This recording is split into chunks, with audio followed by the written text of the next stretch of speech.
Did you know there's lead in most lipsticks and mercury in most mascaras? Did you know that cancer-causing phthalates, banned from use in children's toys, are one of the most common ingredients in many skin products? Did you know the FDA has no regulatory control over cosmetics companies and allows them to decide their own safety standards? They don't even have to fully label ingredients. Hey there, ladies. It's time to play that game that you already play every day.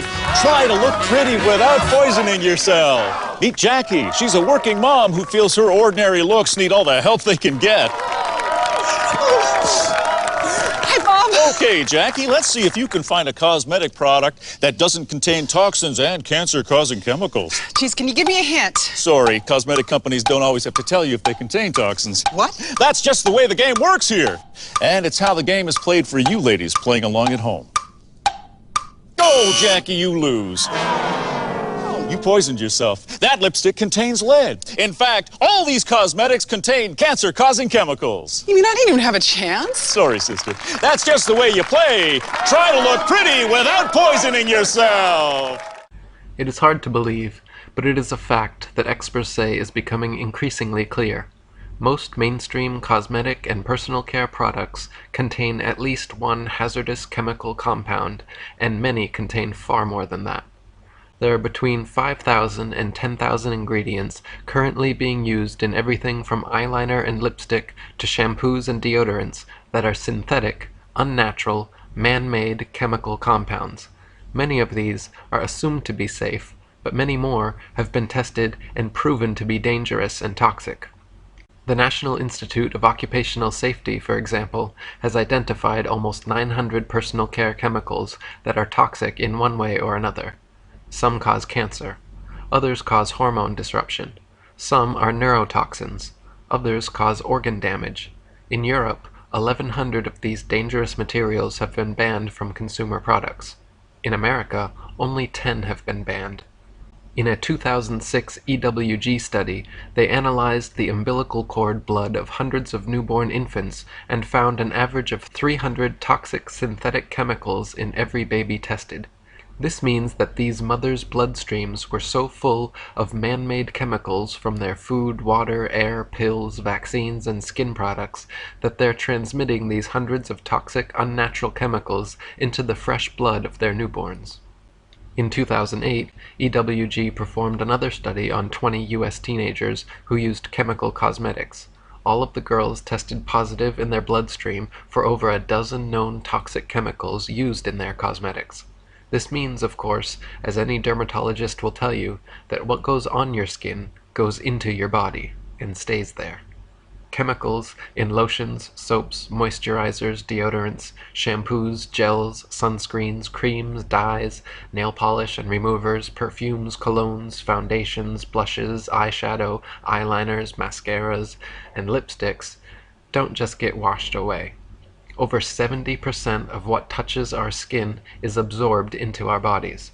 The average American woman absorbs and gains 5 pounds of personal care products every year. Former Miss America Susan Jeske has been on a mission to alert the world to the dangers of cosmetics since she had severe health issues resulting from the toxic synthetic chemicals in her skincare and beauty products. She now travels around the US and the world talking about these issues. Check out this excellent, comprehensive website, cosmeticsdatabase.com, to find exactly what chemicals are in your personal care products and exactly what health risks have been linked to each. Here's a short list of the top 12 toxic ingredients you'll find in your home. In fact, we call these the Toxic 12. We'll talk about 5 of them in some detail. Once again, check these ingredients against the products you use. First, propylene glycol, butylene glycol, or ethylene glycol. Now run into your garage and check your antifreeze. Antifreeze is one of those glycols. Now, check your facial cleansers, shampoos, conditioners, toothpaste, underarm deodorants, and baby products. These glycols act as surfactants, wetting agents, and solvents. They penetrate the skin fast, weaken protein and cellular structure. They're strong enough to remove barnacles from boats. The EPA warns us not to pour them into our soil, yet we smear them on our bodies. Contact with these glycols may cause brain, liver, and kidney malfunction. Yet, about 1/3 of all the beauty and personal care products you use morning, afternoon, and evening contain them and do not have a warning label. Why are these glycols used in such abundance? One answer: they come cheap. The non-toxic ingredients needed to replace them are far more expensive. Now propylene glycol is being added to many of our cookies and ice cream. It keeps them softer. You put petroleum in a cookie, and 100 years from now, it'll be soft and tender. Second, sodium hydroxide. This time, check under your sink. Check out your Drano or other sink and oven cleaners. Especially check the Crystal or Dry Drano. Crystal Drano is 100% sodium hydroxide. This is a poison. Read the warning label. Look at the skull and crossbones. Yeah, it's caustic soda lye. You'll find sodium hydroxide in most common toothpastes, especially the ones claiming total or extra whitening. I guess they figure if it cleans your drains, it'll do a good job on your teeth. It's also in many of your soaps and facial cleansers. Third, sodium lauryl sulfate, sodium lauryl sulfate, or ammonium lauryl sulfate. These sulfates are strong detergents. They're used in garage floor cleaners and engine degreasers. Yet they'll be in 90%, get that, 90% of your beauty and personal care products that foam. Why? It's the cheapest way to create foam. They're linked to eye damage, depression, diarrhea, skin irritation, and even death. Our bodies retain these sulfates for extensive periods of time. This means that even smaller dosages amount up to higher and higher levels of toxicity in our bodies. Think of what that means to smaller bodies, like infants and children. Think of the unborn infants. Any wonder why attention deficit and learning disabilities are at epidemic proportions? Fourth, DEA, MEA, or TEA. These are hormone-disrupting chemicals with ties to cancer. They're restricted in Europe, yet used freely in the US. The EPA says that repeated applications result in major increases in liver, breast, and kidney cancer. The risk is significantly increased in children. Fifth, PEG, or polyethylene glycol. This is a carcinogenic petroleum compound that reduces the skin's natural moisture.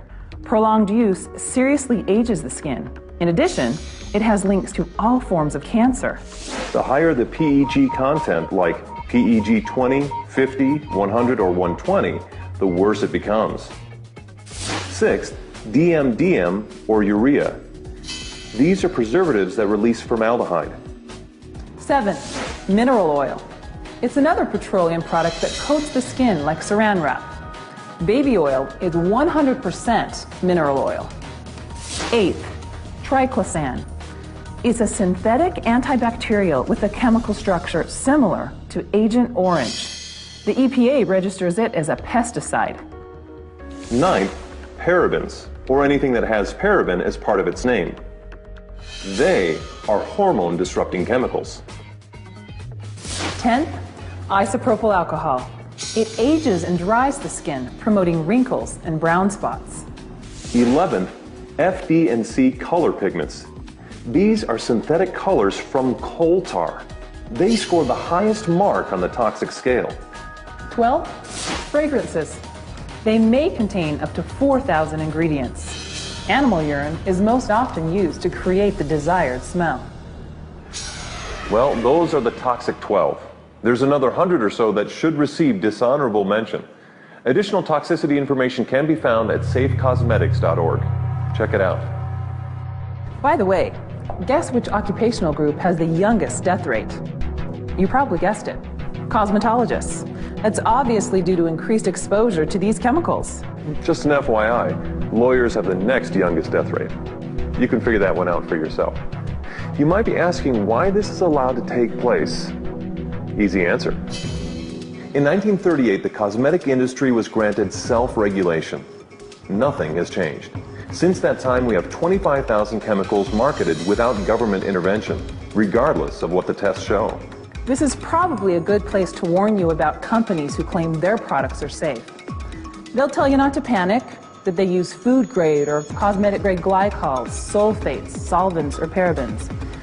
They'll tell you how mild they are and that the critics are going overboard.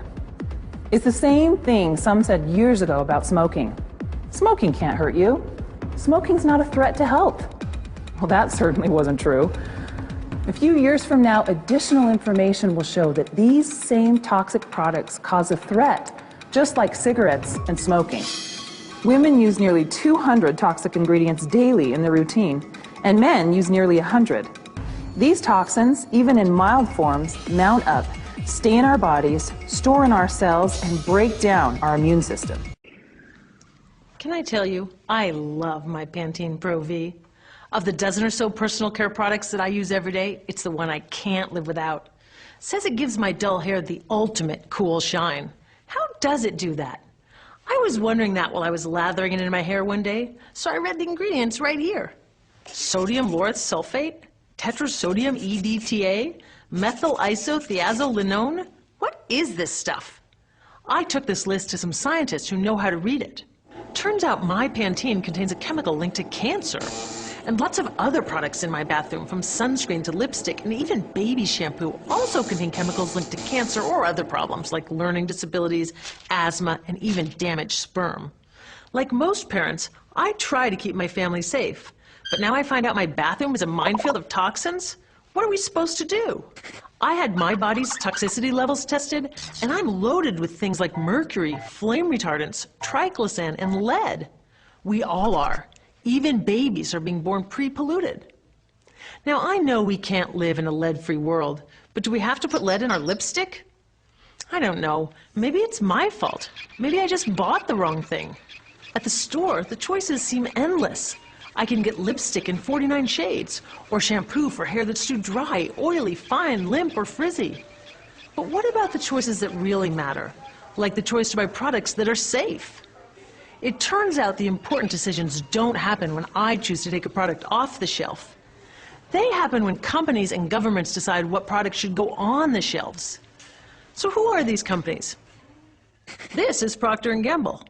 They're the ones offering me Herbal Essences, the #2 shampoo in the country. It contains toxic petrochemicals made from oil.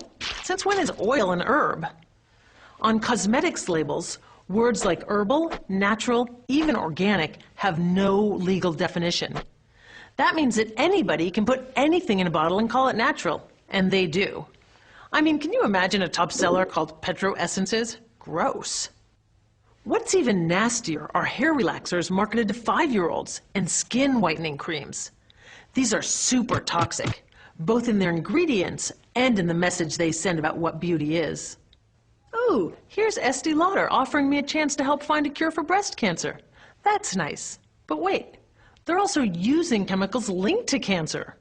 Don't you think the best way for Estee Lauder to fight cancer is to stop using those chemicals in the first place? Today, big cosmetics companies say the doses of poison in their products are small enough to be harmless. Yeah, maybe if you use them once a year. I guess they never get out and see that their products are being used and combined with other products every day. A little toxic dose under your arms, a little more on your hair, on your lips. And workers in nail and hair salons get dosed all day long. So the industry is used to doing things this way, and they can. Because even now that scientists have linked the chemicals they're using to all sorts of problems, there are no laws to get rid of them. You're thinking, really? Come on, nobody's making sure that the stuff we smear all over our bodies is safe? Nope. The FDA doesn't even assess the safety of personal care products or their ingredients. Since 1938, they've banned just 8 out of over 12,000 ingredients used in cosmetics. They don't even require that all of the ingredients be listed on the label. Now, this is an example where we can all agree a little more government action would be helpful. This lack of regulation leaves a huge hole that the cosmetics industry is all too happy to fill. They set up their own committee to self-police their products, and compliance with their recommendations is voluntary. So the cosmetics industry is making the rules and then deciding whether or not to follow them. So you see, it isn't our fault that these toxic products are in our bathrooms. It's a whole broken system that's ignoring the simple rule: toxics in, toxics out. But we're not helpless. There are resources online that we can use to protect ourselves by identifying the best possible choices in the store.